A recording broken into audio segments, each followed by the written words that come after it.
मुंबईमधील सिद्धिविनायक मंदिरामधील कथित देणगी घोटाळ्याची चौकशी होणार आहे। मुख्यमंत्री फडणवीसांकडून चौकशीचे आदेश देण्यात आले। 5 वर्षांमधील देणगी आणि दान संकलनाची तपासणी होणार आहे। मुंबईच्या प्रभादेवीमधील सिद्धिविनायक मंदिरात झालेल्या कथित देणगी घोटाळा प्रकरणात आता मुख्यमंत्री फडणवीसांनी चौकशीचे आदेश दिले। काल मंदिर ट्रस्टच्या शिष्टमंडळानं मुख्यमंत्री फडणवीसांची भेट घेतली आणि त्यानंतर मुख्यमंत्री फडणवीसांकडून चौकशीचे आदेश देण्यात आले। यानुसार गेल्या 5 वर्षातील देणगी आणि दान संकलनाची तपासणी होणार आहे। मंदिर ट्रस्टच्या आर्थिक नोंदींचीही सखोल चौकशी करण्याचे आदेश देण्यात आले।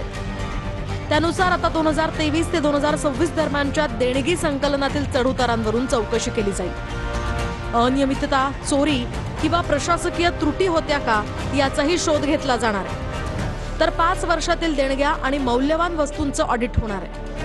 शिवाय अतिरिक्त मुख्य सचिवांना तातडीनं हा अहवाल देण्याचे निर्देश देण्यात आले। या चौकशीचा अहवाल आल्यानंतर पुढील कारवाई होण्याचीही शक्यता आहे। दरम्यान राज ठाकरेंनी आरोप केल्यानंतर हे सगळं प्रकरण उजेडात आलं। राज ठाकरेंनी त्यांच्या सभेत ट्रस्टमधील काही सदस्यांनी शिंदेंना लिहिलेल्या पत्राचं वाचन केलं होतं, त्यामुळे खळबळ उडाली। आता ट्रस्टचे अध्यक्ष सदा सरवणकर आणि कोषाध्यक्ष पवन त्रिपाठी यांनी भेट घेतल्यानंतर मुख्यमंत्री देवेंद्र फडणवीसांनी चौकशीचे आदेश दिले।